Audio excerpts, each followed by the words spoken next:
Boy, that last line is really good, isn't it? Yeah.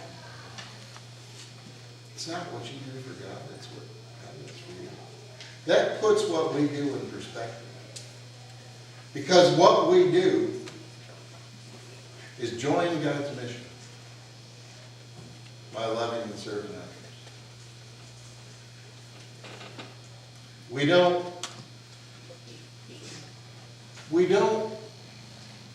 do mission. We don't do ministry. It's not our mission project. It's not our ministry. It's God's mission project. It's God's mission. It's God's ministry that we join in. See the difference? It's not about us. It's not about what we do. But it involves us. And it uses us. And it needs us. Someone else like us.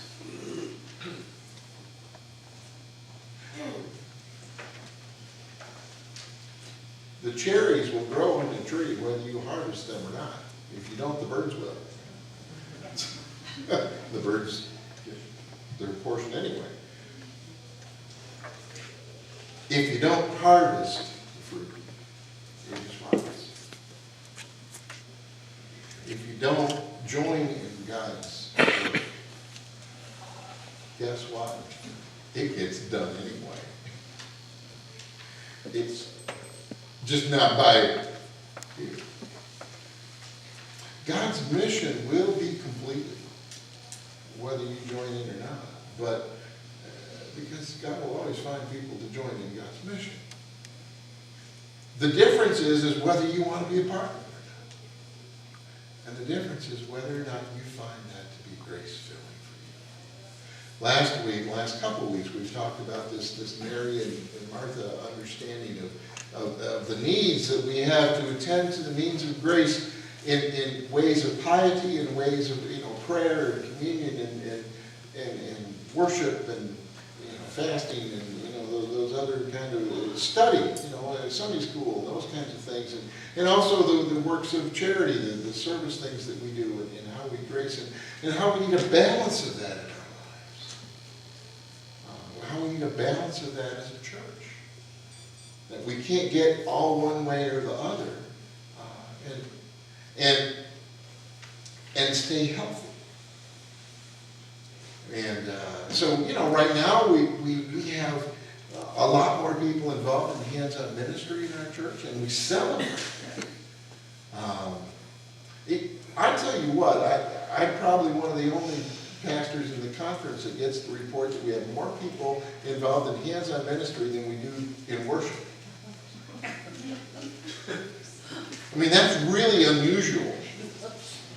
In fact, most of the things that we were studying and reading for Vital Church so far has really been to try to get churches to think outside their own walls. It's like, hello, we're there already. In fact, we're there so much that, on the other hand, that report 117 people in hands-on ministry and like 20 in intentional faith development. So we're a little out of balance. We need a little more Mary going on and a little less Martha. Well, not less Martha, just more Mary. Because if you don't keep that kind of growth coming, then the other gets tedious and like a job, and the fires burn out and you get tired. And then that doesn't happen either. You have to have that balance in your life.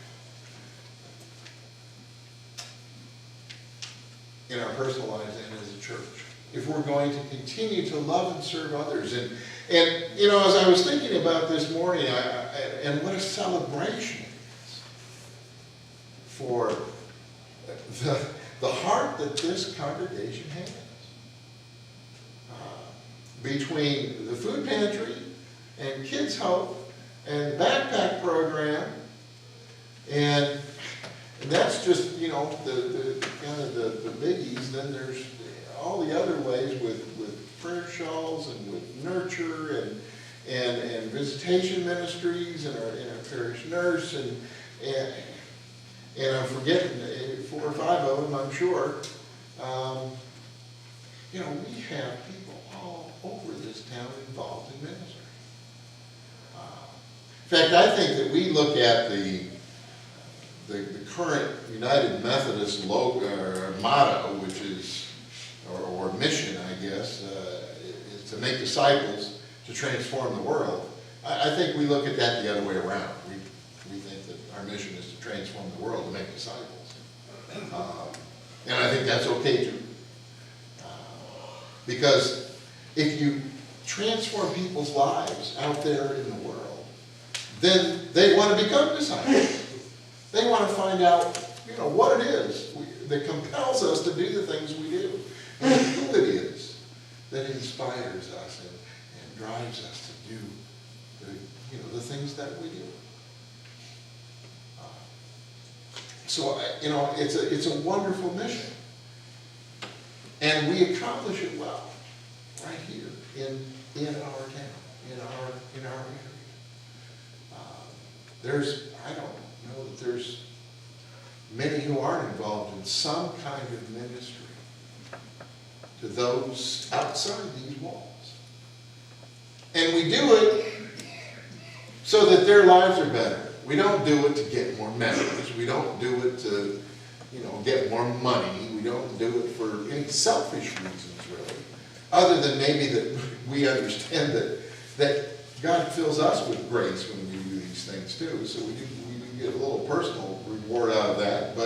But we mentor kids in Kids Hope so that their lives are better, so that their school lives are better, so that they learn better, so that eventually they will be better people and better citizens in our community and make our community better. We feed kids in Waterville because everybody knows when you're hungry on the weekend, that's not a good thing. It doesn't set you up for a good week coming. We feed people because they're hungry, not so that they'll be church members. We do things for the right reasons. And I think that's that's a cause for celebration. We know that we say that in humility, knowing that it's not something that we invented on our own or something that it's all about us. But then it's all about God. It's all about doing the things that God gives us to do. Like these 70 followers that Jesus said, all right, you want to do that some of you. Just pick up 70 of you and send you out. Just take a comb and a toothbrush and go knock on people's doors and see who will feed you. And sound a little risky?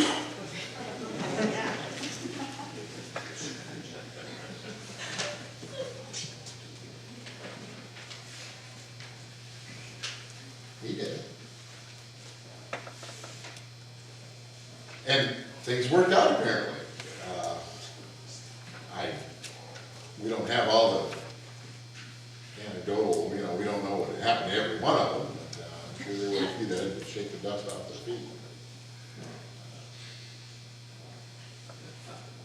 How about a bag of groceries? There you go. We can take a bag of groceries rather than going someplace, take a bag of groceries with us.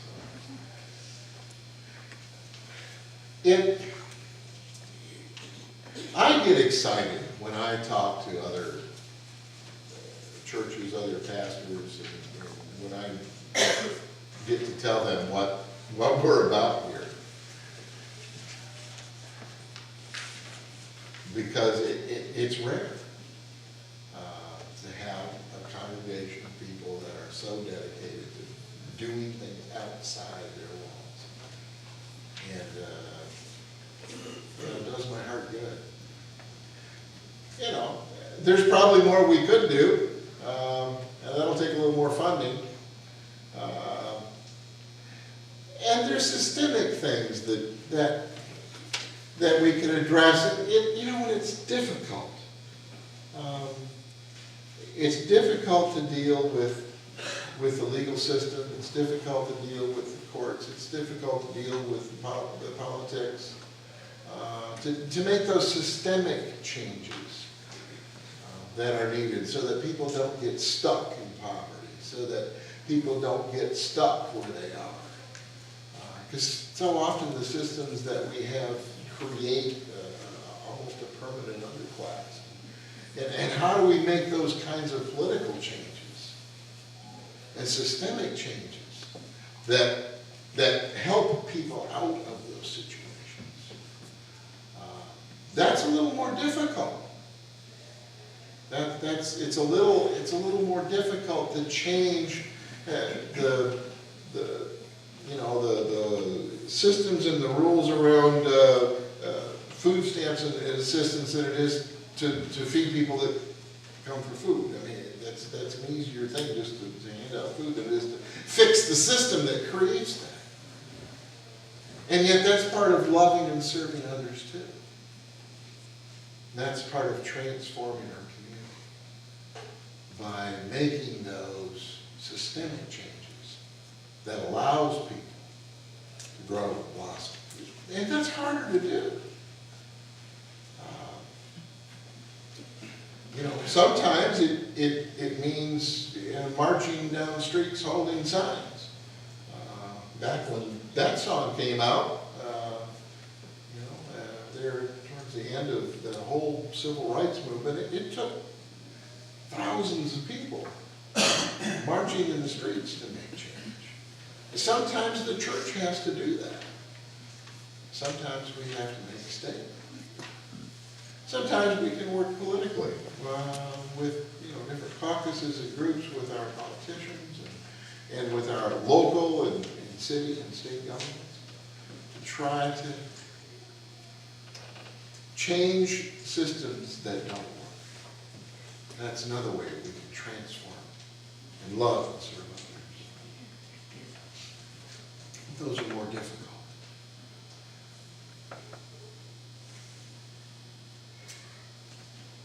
The main way that we can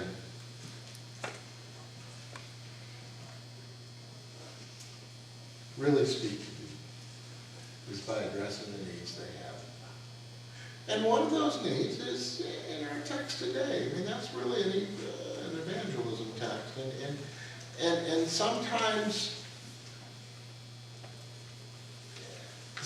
we're a little hesitant to explain why we're doing the things we do. And if anything, this text encourages us to do is to be bold about that.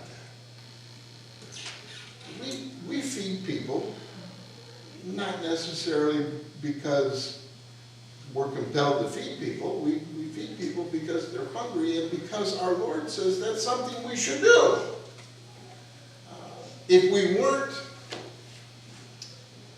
If there was no such thing as Christianity and we weren't church members and we didn't have any affinity with Jesus, would we still run a food pantry?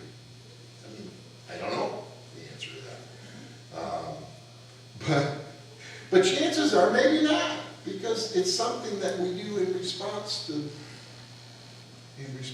Christ, and in response to the faith we have. And I think it's okay to let people know that.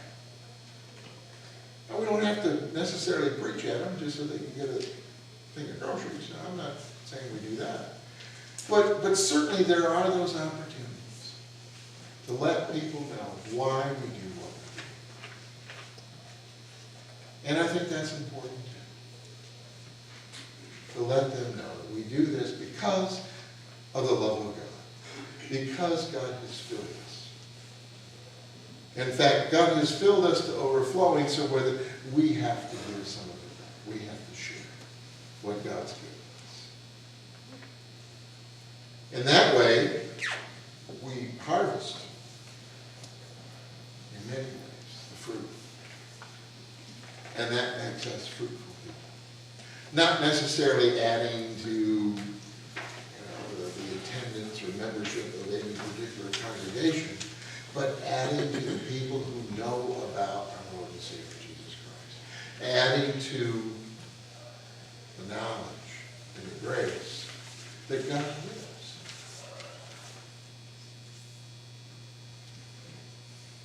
I celebrate today the good work that we do.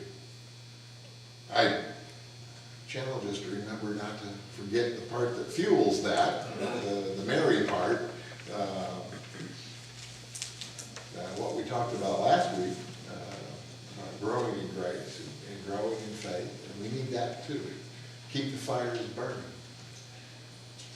I celebrate what we are able to accomplish as a relatively small congregation.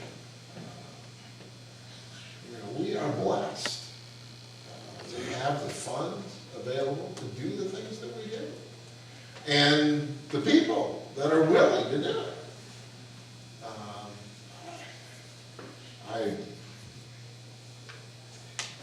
I don't think you really realize it until you start talking to other folks. I know Rod's had that experience in talking with folks with other churches, even the other ones involved in Vital Church, and Pam too, as we get to meet these other folks and find out what they're up to and what they're not up to. Sometimes we're a little amazed. And on a couple of occasions they said, well, I don't know if you could actually do something like so. Well, we do it. Really? Yeah. It's not that hard. There was a church in High Point, North Carolina, on the bad side of town. It had been, like Peace Temple, abandoned United Methodist Church for a little while, and we reopened it and sent Sonny Revis there to lead the way. They have an interesting philosophy in this mission church.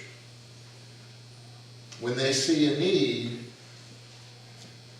they address it.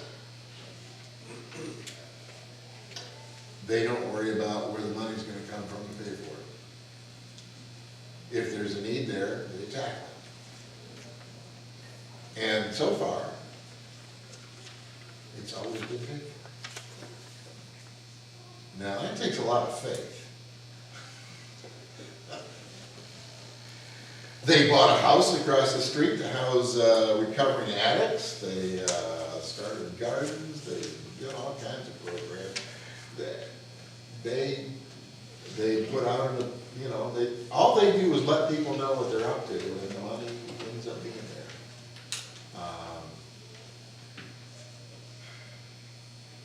They trust God a lot. Sometimes we limit ourselves to what we can do in loving and serving others because we're afraid we won't have the funding to do it. And I always remember that church in the back of my mind because they just boldly go. And somehow when they need it, the funding's there to do it.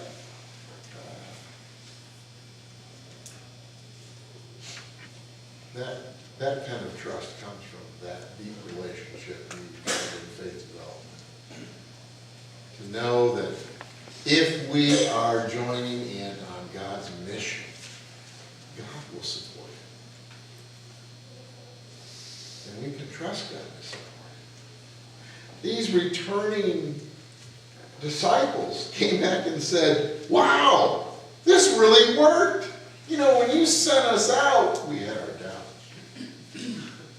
You sent us out, yeah, right, okay, we're going to go talk to people about you, and they're going to feed us, and everything's going to be okay, and yeah, okay, we're going to heal people, yeah, okay.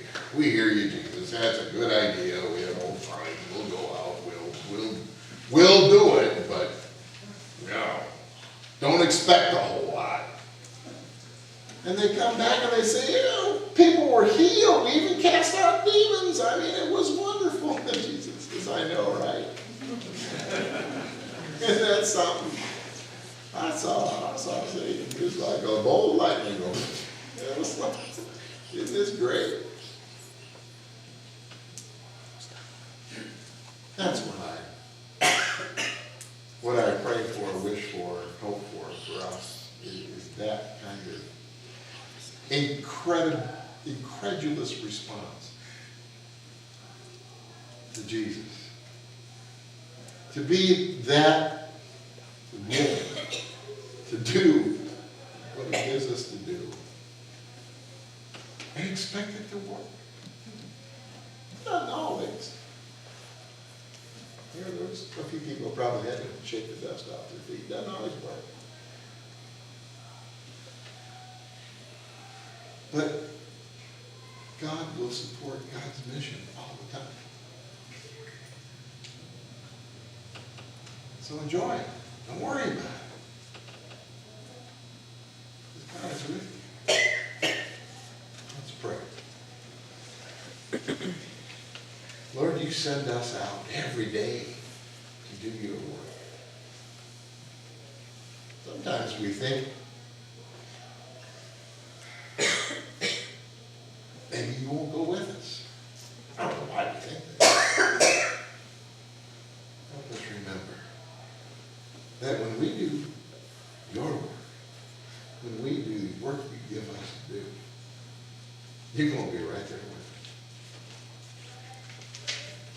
Supporting us, helping us, inspiring us, leading us, guiding us, doing all the things necessary for us to be fruitful.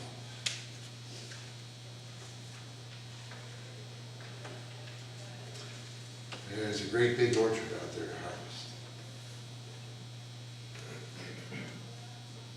Send us out. Send us out to harvest.